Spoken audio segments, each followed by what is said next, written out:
Welcome back to my channel, or welcome to my channel if it is your first time here. My name is Erin, and today's video is part 2 of my collaboration series with Stacy from Stacy J's Studio, which is all about this bad boy right here, the Porter Woven Pack from Stylark.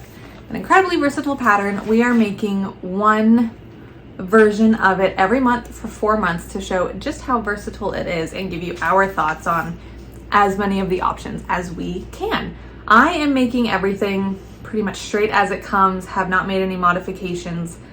Stacy, however, is hacking things. So if you want to see my plain Jane vanilla version, that's what I have to offer you, and you can see what it'll look like straight out of the packet. If you want to see even more of the versatility and even more that the pattern has to offer, then head on over to Stacy's videos. So you get 2 different perspectives, not only in making the pattern, but what can be done with it. So I talked a lot more about all of the specifics of the pattern in the first video, which I will be sure to link. So today, let's just get into what I made this month. This month we were making a top. So last month we made a vest. This month we're making a top. So that bodice, and then we're adding a choice of sleeves. As you can see, there are a lot of sleeve options. There are 4 types of sleeves, and then one of them comes in 2 lengths. So I'll show you there. I made sleeve number 1, which is where it's kind of rolled with the little tab to hold it up. It was going to be that or this one. And then I made bodice C, which has the buttons down the front. It's not a full up button placket like D, it just has buttons down the front. So that is what I went with this month. I was not sure how I would feel about it, to be entirely honest. I had this fabric that I got at Gail K Fabrics in Atlanta a couple months ago, quite a few months ago now. And it is, I want to say it was in the poplin section. It feels slightly lighter than a poplin, like a heavier shirting is kind of where it feels to me. But I wasn't sure. I wasn't sure how I would feel about the color on me, which I'm like iffy on. I don't know. My mom complimented me when she saw me on FaceTime, but I don't think it's an outstanding color on me. I like it, but it's eh. And then I have had ready to wear shirts with sleeves like this before and not loved them. There's only one that I can really strongly remember, and I didn't wear it a lot because it was too tight. The arms were too tight to begin with, and then when you rolled it up, it was like really too tight, and so it was just hard to move around life wearing it. So I wasn't sure how I would feel about it, but this fabric was really affordable, and since I wasn't in love with the color or anything of it, I basically bought it to use it for toiles. I decided to go for it and try it out to see how I would feel about it, because I liked the look of the sleeve. I just didn't know if I would like wearing it. I do really like these sleeves. This fabric weight turned out to be perfect. I'll stop trying to hold stuff up. I have video to insert. The fabric weight turned out to be perfect. Like, it holds itself. I think something too drapey would kind of just fall apart when you roll it up. I've definitely seen shirts like that before. I can't say I've owned one, but I've definitely seen shirts like that before where it has a little tab, but because it's a really, really slinky fabric, it just like falls apart and is kind of hanging out, not like in a really messy way that I don't prefer. So this weight is perfect. And then the circumference of the sleeve is great. Like, I did a 14, straight 14. I didn't do anything on the sides like I ended up doing with the vest, but I'll talk about the bottom half in a little bit. So it's a 14. I do tend to have issues, hit or miss, with sleeves being too tight. So I made sure I measured. They didn't have finished measurements for anything on the sleeves that I remember. They might have had like sleeve lengths, but I measured the pattern piece to make sure it would go around, and I knew I would have a little bit of ease, and I turned out like I feel great with it. And I don't think it's too oversized or anything. It's just right. I like the tab. The cuff is just like cut on. You fold it back again, and then top stitch it, which, I mean, you're just folding it up anyway. I would never wear these sleeves down. This is 100% just for the look, because they're really big, which is what makes it nice for having it rolled up and wearing it up here, because it's not an actual cuff. It's really, really nice and open. So for that reason, I would never wear it down, because they would just get in everything and be really annoying. But for this, they are perfect.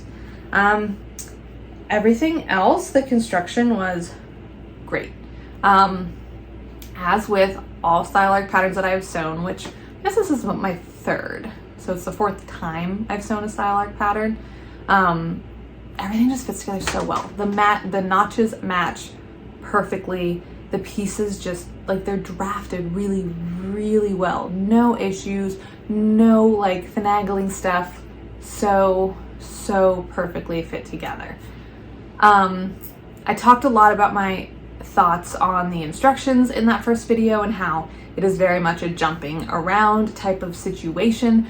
Someone did comment and say that they cut out the couple of pieces because I got the printed pattern. They said they cut out the pieces and stapled them together like a booklet, which I did not do, but I might still do that. I didn't end up actually having to look at them all that much because it's all pretty straightforward. And that brings me to a really good talking point about the finishing of it. So obviously you have to put a buttonhole on the tab and you have to attach a button here. Nowhere in the instructions does it tell you to do that. It tells you where and when to sew on the tab to the sleeve. You do that before you put it in the round, but like nowhere does it say like, okay, now sew your buttonhole and put your button on to finish it. Same thing for the front of the shirt. It doesn't say anything about like, okay, now finish your garment by, you know, a lot of patterns I feel like will say, now finish your garment by, you know, sewing on buttons. Just to like knot it, finish everything up and set you off with a finished garment. It does not do that. The section that they have for like finishing your garment is for the dress. And I mentioned it in the other video, but I think it's worth saying again. I think this is a dress pattern that they made be a lot of other things, not necessarily that they went in thinking it would be, you know, 17 different garments. They made a dress pattern and then we're like, oh, let's also make it a top. Oh, we could make it a sleeveless top, you know? But that being said, I don't think you need the instructions for those things. Even if you were a beginner, which I wouldn't really recommend style arc patterns if you are fresh to garment sewing. I would not. But even if you're not super experienced at all, I think you could look at your shirt and you could look at the drawing and you could be like, you should probably put buttons on that and like have a finished shirt. The buttonholes are marked, so like you know that it has to happen. So I don't really want to fault them for not telling me to put buttons on. I think anyone could figure that out.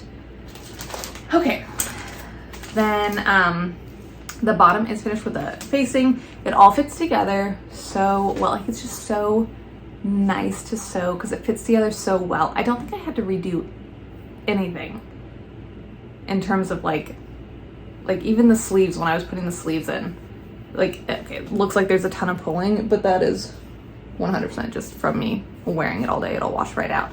I think there's less when I took the videos. I use these really, really fun buttons. I got them at Hobby Lobby. Once again, I have pictures. I got them at Hobby Lobby a year and a half ago or something. I'm sure they still have them. But what is annoying about these is it came in a pack of 6, but these 3 all look the same. The other 3 look different. Like you can tell they're the same idea, but unless you're gonna do all 6 on one garment and like alternate them or something, I don't know. Even then, I don't think they look similar enough to go all together. So those are the 3 I didn't choose, and then I'll put up a picture of the 3 that are on here. And I just don't think they go together. They're the same idea. I don't think they match. There are supposed to be 4 buttons. There were 4 markings for buttonholes, but I only did 3 because I used larger buttons. So yeah, that is that. The other thing I do want to talk about with this is the length of it. Someone commented on my last video of the vest and mentioned the potential of adding length to it because I'm tall. I'm not that tall. I'm 5'7". So like I'm a couple inches taller than the average American woman. Like I'm not significantly tall. This pattern is drafted for 5'6", so I'm only an inch taller than that.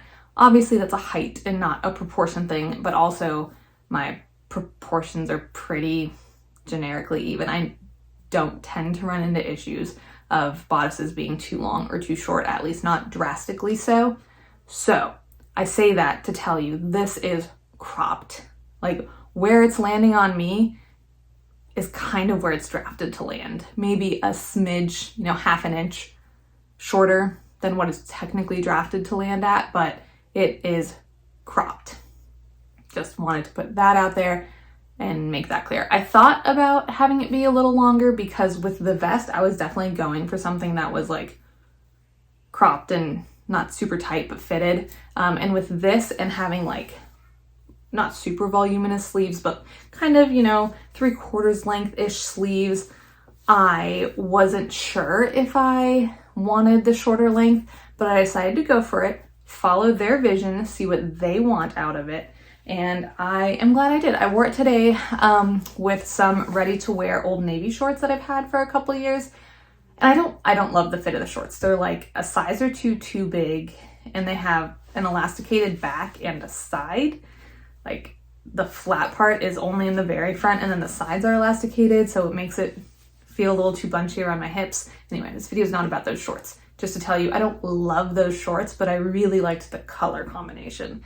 And I have some stretch twill in a similar color that I want to use for some pants next month. So hopefully I'll have pants that I like a little bit more. I had some like high-waisted jeans, and I do have a new look denim skirt that I made back in the spring, and I did try it on with that, and I liked that look also. I just didn't choose to wear it today. But yeah, I am really happy with this. I am glad I decided to go for the sleeves. I will definitely make these sleeves again. I mean, I'd make the whole shirt again. Maybe lengthened, maybe not. I don't know. I kind of like the length as long as I have pants that come up high enough. When I raise my hands up, you can see my stomach, but I don't think that I've ever like killed anyone to see a little bit of someone's stomach, so it's fine. When I sit down, like my whole back is covered, and that's what I tend to care about because, I don't want my sweaty back touching a seat that someone else's sweaty back probably touched. I don't know. So everything is like covered in terms of hygiene that I want covered when I want it covered.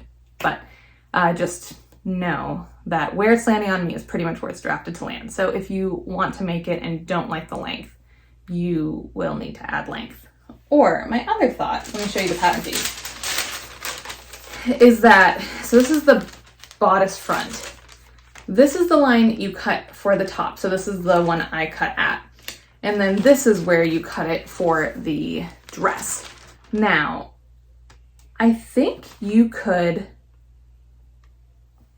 just cut it like the whole, sorry, not cut at this line, just cut the whole thing. And your facings should all still fit, including the front facing, because the front facing also has that line and is intended to be used if you make the bodice for the dress also. So it fits all the way down. And then from what I can tell, just kind of playing around with the pattern pieces, like here's a hem facing. I wrote upside down on it. This is one of the hem facings. This should also fit because they don't change the shaping of it at all. Yeah, that still fits. I'll do it upside down so I can actually hold it. And then the other facing goes right here. So I think you could just keep it the same length and not even have to futz with any of the facings. I haven't done it myself, so don't swear by it, but I definitely think that's a way you could get about 1.5 inches more length without having to mess around with lengthening, shortening things. Just an idea if you would like a little more length. I think that does it for my thoughts on the top. I liked bodice C. went together beautifully. Liked sleeve number 1. Really surprisingly happy with this fabric, way happier than I thought I would be. I don't think I would have liked it so much if I didn't pick the fun buttons. For the tab buttons, I just have these clear-ish ones. I call them jelly buttons. I inherited them from my mom's stash, and there's like a color almost like this, an orange, a pink, and then these are the yellowish kind of clearish color. I call them jelly buttons because they remind me of jelly shoes, but they don't feel like that. They're plastic, but that's what they look like to me. So that's what I used on the sides, just because I didn't want a big button. I didn't have any more that matched these, as we just discussed, and they just needed to hold the tab up. So I kind of wanted them to blend in a little more than the ones up front. That does it, you guys. Next month will be the skirt. So thank you so much for joining me. Go on over and check out Stacy's video to see what wackadoodle crazy awesome things she did with her version, and let us both know what you think of the Porter in the comments, what you think of what we're doing with it, and what you want to see. Not us, I'm making the vanilla version. Tell Stacy like what kind of crazy stuff you want to see her do with the rest of the pattern, because we still have the skirt and then the whole dress left. Very excited for the whole dress. I will see you guys in the next video. It'll be this Friday for #Friday Sews. Bye.